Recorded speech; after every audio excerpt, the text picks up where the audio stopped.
Hello friends, നിങ്ങൾക്ക് ഇതെന്താ സാധനം എന്നറിയോ? ഇതാണ് ടൈസ് മാക്രോണി. അപ്പോൾ നമ്മളിന്ന് മാക്രോണി റെസിപ്പി ആയിട്ടാണ് വന്നിട്ടുള്ളത്. അപ്പോൾ നമുക്ക് നേരെ വീഡിയോയിലോട്ട് പോവാം. അപ്പോൾ ആദ്യം തന്നെ കുറച്ച് വെള്ളം ചൂടാൻ വേണ്ടിയിട്ട് വെക്കുക.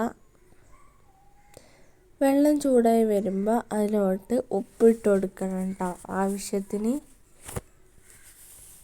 നമുക്ക് കുറച്ച് ഓയിൽ കൂടി ഒഴിച്ച് കൊടുക്കാം. നമുക്ക് അതിലോട്ട് മാക്രോണി ഇട്ട് കൊടുക്കാം. ഓയിൽ ഒഴിക്കുന്നത് ഒട്ടിപ്പിടിക്കാതിരിക്കാനാണ്. ഇത് നമുക്ക് നന്നായിട്ട് ഇളക്കി കൊടുക്കാം. ഇടയ്ക്കിടയ്ക്ക് ഇളക്കി കൊടുക്കണം കേട്ടോ, അല്ലെങ്കിൽ അടിക്ക് പിടിക്കും. അപ്പോൾ ഇത് മാക്രോണി റെഡി ആയിട്ടുണ്ട്. ഇനി നമുക്കിതിൻ്റെ വെള്ളമൊക്കെ കളഞ്ഞ് വേറൊരു പാത്രത്തിലോട്ട് മാറ്റാം.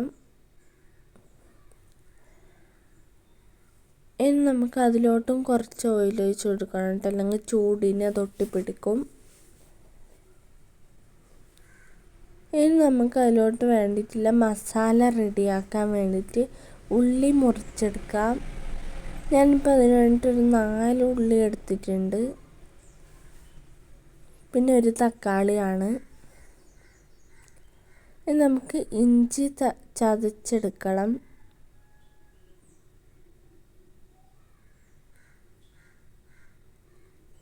നമുക്ക് ഗ്യാസ് കത്തിച്ചിട്ട് അതിലോട്ട് പാത്രം വെച്ചിട്ട് പാത്രം ചൂടാകുമ്പോൾ നമുക്ക് അതിലോട്ട് ഓയിൽ ഒഴിച്ച് കൊടുക്കാം.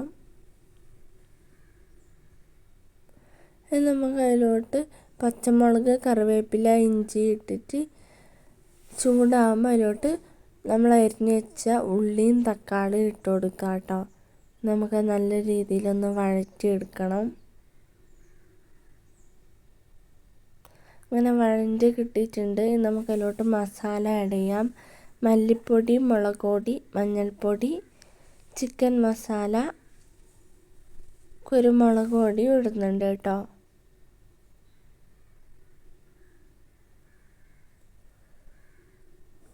നമുക്ക് എല്ലാം കൂടി നന്നായിട്ട് മിക്സ് ചെയ്ത് കൊടുക്കാം.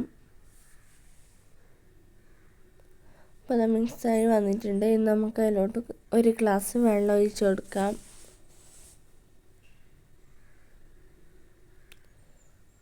നമുക്ക് ഇതിലോട്ട് കുറച്ച് ഉപ്പിട്ട് കൊടുക്കണം കേട്ടോ, ആവശ്യത്തിന് ഉപ്പ്. നമുക്ക് മിക്സ് ചെയ്തിട്ട് അത് കുറുകാൻ വെക്കാം. അങ്ങനെ കുറുകി വന്നിട്ടുണ്ട് കേട്ടോ. അപ്പോൾ ഇതുപോലെ ആകുമ്പോൾ നമുക്ക് അതിലോട്ട് മാക്രോണി ഇട്ട് കൊടുക്കാം.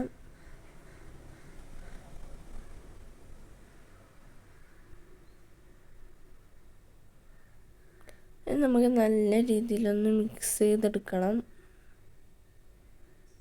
എന്താ മാക്രോണി റെഡിയായി. നമുക്ക് ഇതിന് മുകളിൽ കുറച്ച് കുരുമുളക് പൊടി ഇട്ട് കൊടുക്കുന്നുണ്ട്. കുറച്ച് മല്ലിയിലയും കൂടി ഇടുന്നുണ്ട് കേട്ടോ, അത് വേണമെങ്കിൽ ഇട്ടാൽ മതി. അങ്ങനത്തെ മാക്രോണി റെഡിയായി. നല്ല ടേസ്റ്റ് ഉണ്ട്.